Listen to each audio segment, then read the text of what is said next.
And when the day is over and it's time to go to bed, hunger's hanging over my head. My prayers are for tomorrow, Lord, to see my family fed. Hunger's hanging over my head. Who's gonna feed the hungry? Who's gonna feed the poor?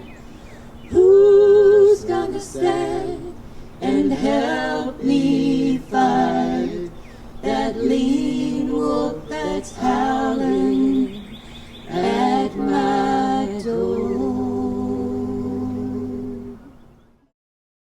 On Saturday, June 5th, the Cabbagetown community celebrated the music of Joyce Brookshire, a singer-songwriter born in the Appalachian Mountains of northeast Georgia. Joyce grew up in Cabbagetown. Her mother worked in the mill and raised 4 children alone in an $11 a month rental. Brookshire began writing songs when she was 9, and what she lacked in technical music knowledge, she made up with heart and passion. Her first solo album, North Georgia Mountains, was released in 1977 by Foxfire Records. Other albums followed, including Whatever Became of Me in 2000 and Cabbagetown Ballad in 2005. She was featured along with the Indigo Girls and other well-known Atlanta musicians on the album Don't Eat Out of Dented Cans, produced by WRFG Radio. In 2009, the Georgia General Assembly honored Brookshire for her service to the Cabbagetown community and state. Here is what Joyce had to say about Cabbagetown. My name is Joyce Brookshire, and I was born and raised here in Cabbagetown. My mother worked in the cotton mill for 29 years. It's a unique kind of place.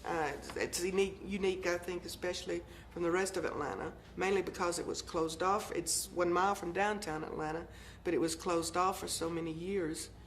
The boundaries of the Oakland Cemetery, the cotton mill, the railroad tracks, and Memorial Drive. That's the way people, we were able to maintain our culture for so long. There used to be so many stores up and down Carroll Street, where people did their shopping. Nobody had to go downtown or go anywhere else, to do their shopping. On Saturday afternoon, it was just like downtown. Well, we were always called hillbillies, and we went first to Grant Park Elementary and to Grant Park Primary, then to Grant Park Elementary, and then to Roosevelt. And no, I never did feel quite comfortable at school. There was always that something that kind of made you feel like you were second-class citizens, especially when they knew you were from Cabbagetown. But at the time, we all banded together, and it was, we got through school okay. So I'll tell you a little bit about the history of the neighborhood, and it's called the Cabbagetown Ballad. We came in 1885 to work in the new cotton mill, for we had heard the pay was good, there were many jobs to fill. We said goodbye to our mountain homes, there to return no more. But we brought with us the way of life that we had known before.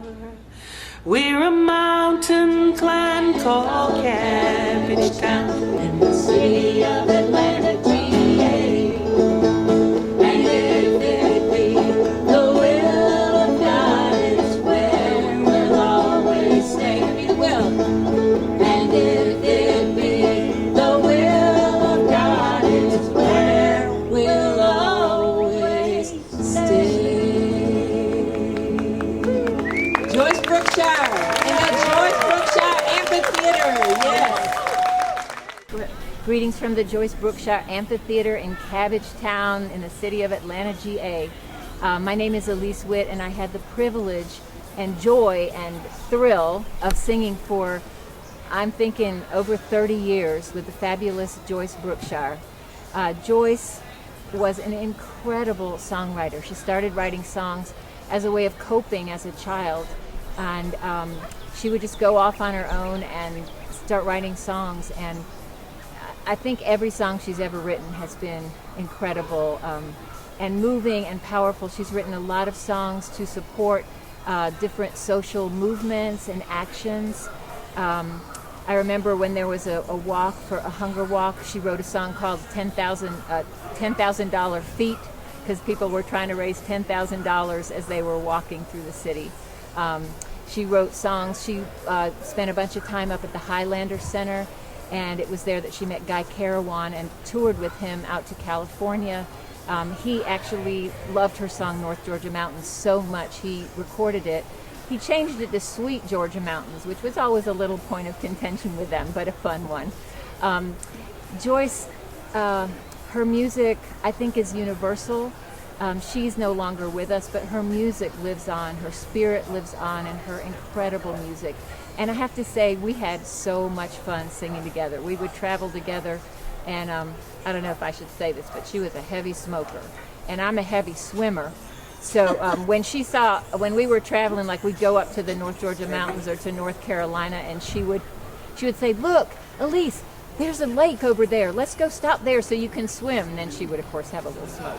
She did quit smoking after a while because it did affect her health very, very, very badly. But anyway, she was so much fun. She had so much music inside of her. She never learned the written music, the way that musicians talk to each other about chords. But when she was working over here at the Patch, she'd be painting tiles. They did commemorative tiles. And I would go over and she'd sing me her new song that she'd just written. And I'd have my guitar and I would try out some guitar chords. And she'd go, "Wait, not that one." And then I would try like another chord. Yeah, that's the one. So she heard all the music in her head. She could hear heard the band playing with her when she was writing her songs. So she was an incredible musician. And I have learned so much from her. I've been inspired by her. I never wrote songs until I met her.